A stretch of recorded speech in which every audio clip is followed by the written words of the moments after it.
Okay? Tikman mo na, love.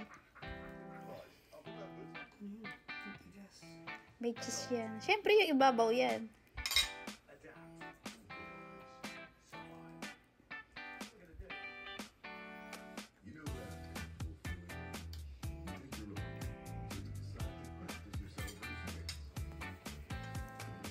Yes?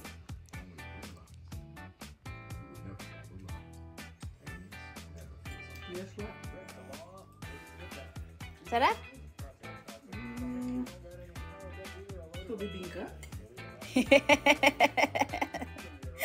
Bibingka yan. Sarap siya.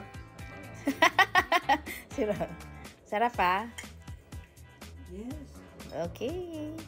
That's it. Let's eat.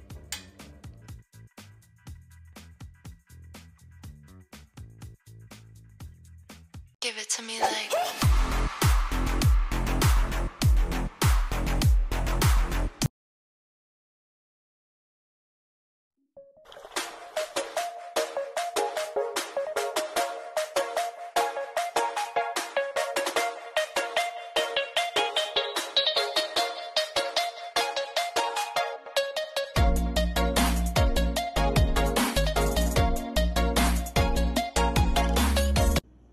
Ayan, magme-melt muna ako ng butter.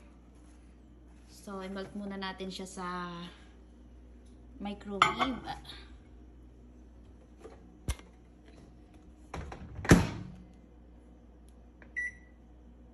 2 minutes lang. Ayan, Okay, ang laman nito, 2 pack. Ito, I think 200 grams siya. Isa. So, ang gagawin natin is, bake. So, 2 siya. 2 naman nito.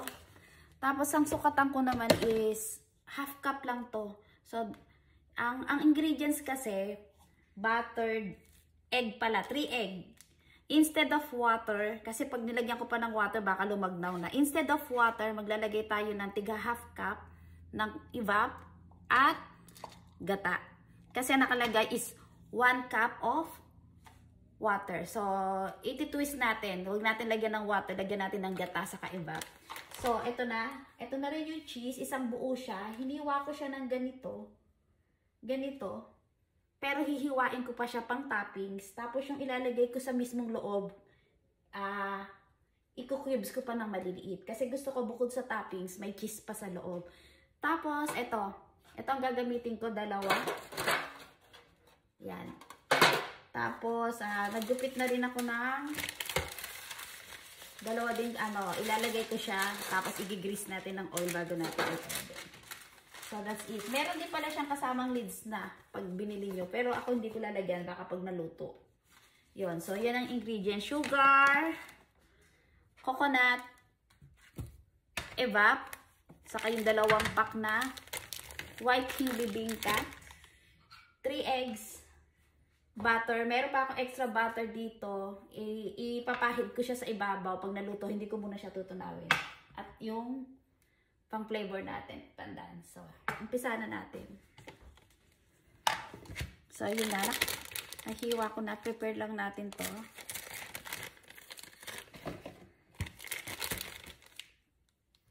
Layo natin. Parang hindi siya kita.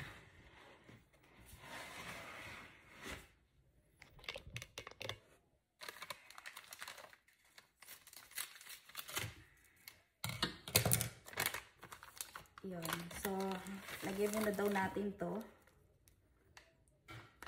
Ngayon lang ako, this is my first time na mag-bake. Kasi parang hindi ko siya forte. Last na nag-bake ako, sa Pilipinas pa ako, dalaga pa ako, my God, sunog. May ganun ba talaga, na talagang hindi natin forte yung pag-bake? So, lagyan daw ng, sundan natin dito. Minix ko lang yung iba. So, ang gagamitin ko using the oven. Using the oven.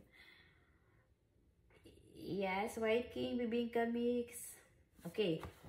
So, pag nabati na yung itlog, lagay natin yung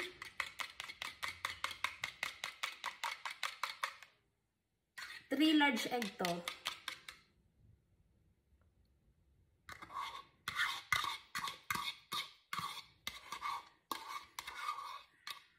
Sana okay siya, Charis. Hindi kasi ako nagaganito. Para maiba naman. So, like I said, instead na water, maglalagay tayo ng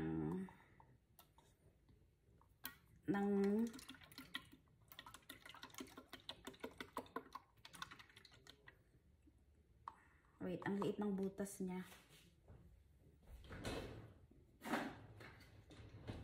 Instead of water, gata ilagay natin para mas lasa. Makihan natin.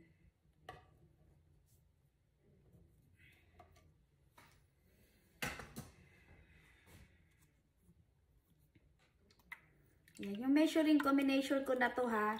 Kasi ang isang cup nito 4 ounce lang. Ang isang cup talaga is 8. So, instead niyan, 2. Tapos, lagyan natin ng evap.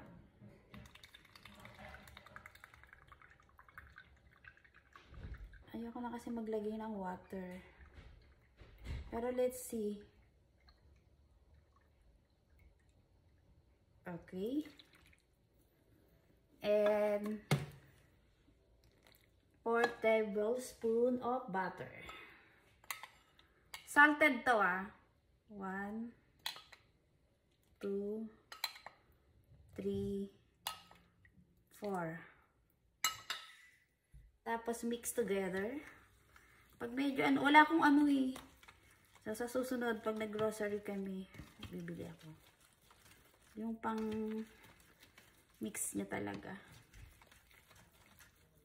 So, I think, pwede pang dagdagan to ng gata. 1/2 cup pa uli. Yeah. Mix muna natin.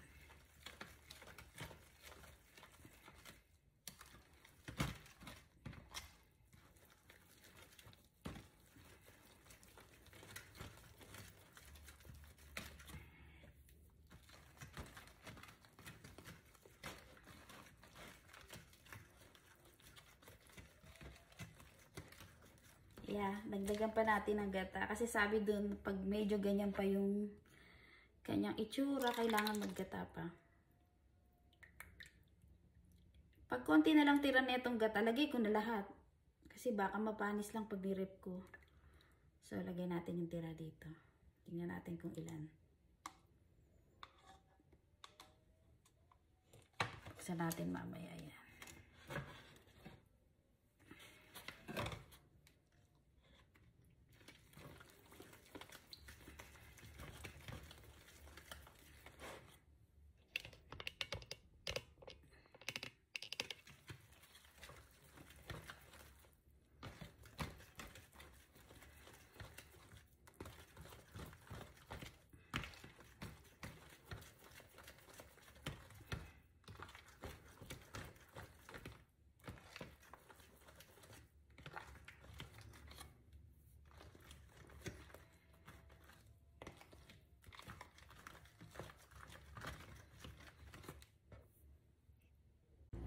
So, ito na yung consistency na pinapangarap natin. Charis.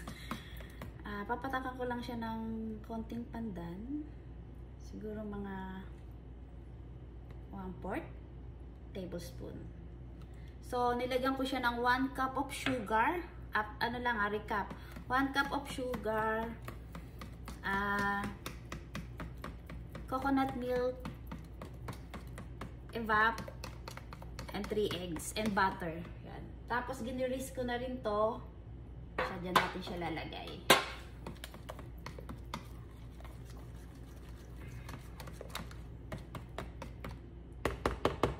Tikman natin. Sarap. Tapos itong keso, maglalagay tayo sa loob. Bukod sa toppings, maglalagay tayo sa loob ng cubes. Mga kalate. Para mayroon tayong malasahang keso sa loob. Optional to. Kung gusto nyo toppings lang, okay lang. Gusto ko lang. Yan.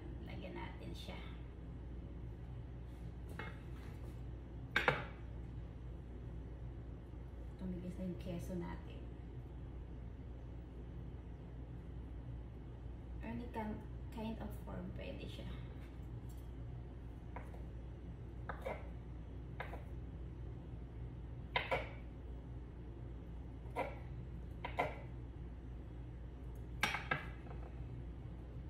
Tikman natin. Approve. So, lalagay ko siya dito. Yung iba, kung ayaw maglagay, okay lang. Walang problema. Ano yung trip nyo? So, bukod sa toppings, gay tayo dyan. So, dapat ganyan yung consistency, ha? Saka, wala ka nang makikitang mga bubbles. Very plain siya. So, nilagyan ko to ng margarine. Butter pala. So, ganyan nyo siya. Pero, lalagyan pa rin natin siya ng patch ng paper. Tingnan natin kung paano ko magagawa. Hindi pa ako sure.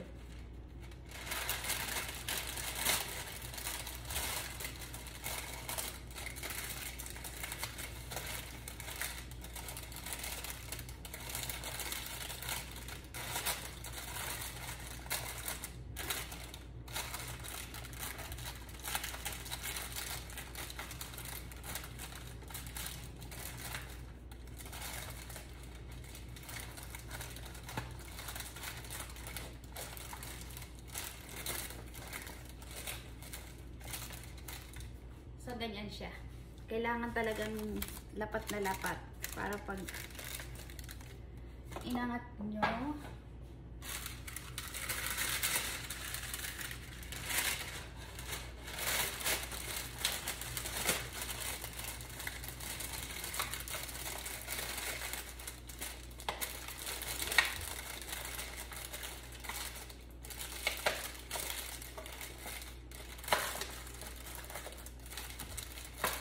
lagyan natin inside and out. Lagyan din natin to.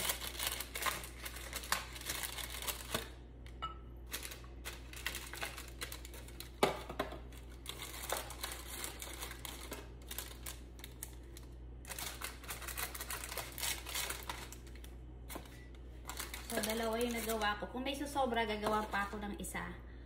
So, ayan guys. Isasalin ko siya. Then, ipipreheat ko na yung oven. So, ang nakalagay dito is using oven, kailangan is 450 Fahrenheit. And I think 20 minutes, then another 10 minutes pag ilalagay mo na yung toppings. So, preheat na natin yung oven natin. So, i-preheat natin, babe. 450.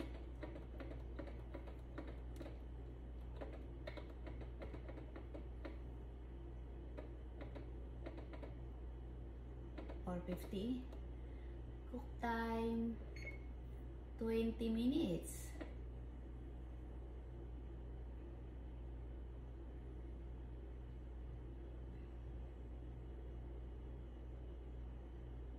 Yan, ito 20 minutes natin siya.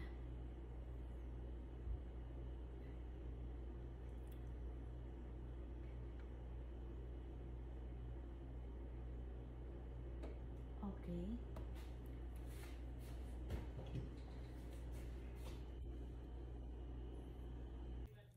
Okay. So, yan. 5 minutes. So, lagyan natin. I-grease muna natin daw ng oil. Tapos, ipasok uli natin ng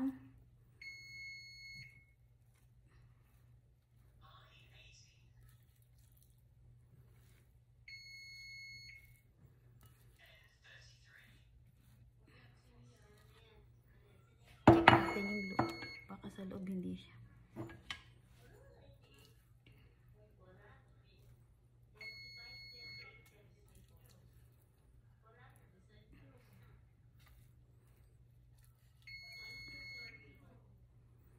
Okay.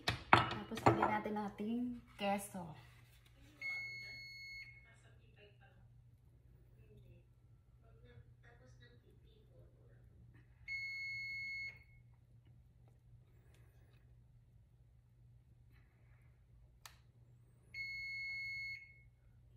Hilig nyo ang aking oven.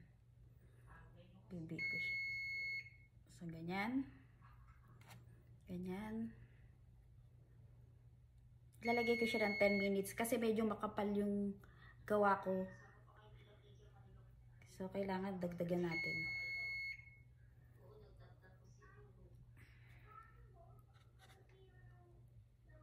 Kailangan ano siya, full. Kasi nga wala tayong kahit anong ilalagay. So, kailangan marami.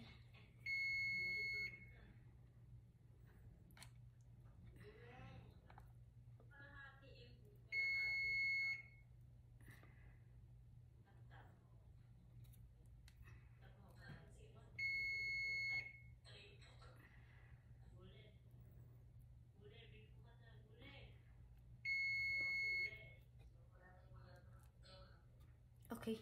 May sobra siya. Huwag nating ipilit. So, ibabalik ko siya. Ibibake ko siya ng another 20 minutes.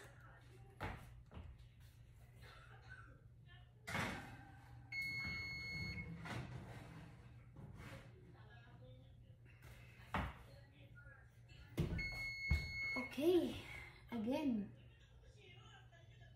Bake natin ng wait.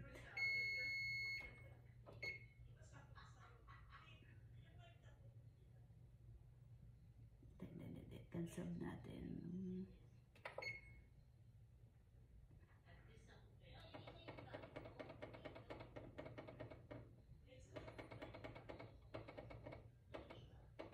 For 50 cook time.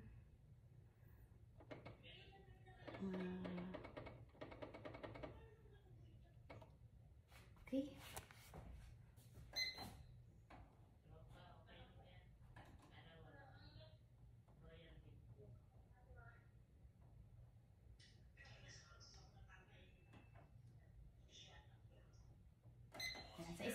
Sa isang timer, ilagay ko 10 para check ko siya sa isa 20.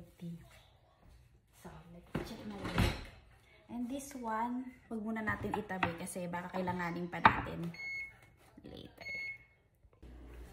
Yan, okay guys. Ayan, nag-melt na yung cheese. Ito na yung ating bibingka. Gamit natin yung White King bibingka. So, kasi nga wala kaming toothpick dito, so ginamit ko yung chopstick para ma-check kung talagang luto na rin yung loob. So, pag ganyan, tinusok mo, tapos wala na siyang sumasama anything, pwede na siya. So, nag-success naman siya. Yan. So, yung mga gustong gumamit ng White King bibingka, na walang microwave, oven, pang-bake, air fryer, pwede po sa kawali, like I said before. So, that's it. Let's eat. Success!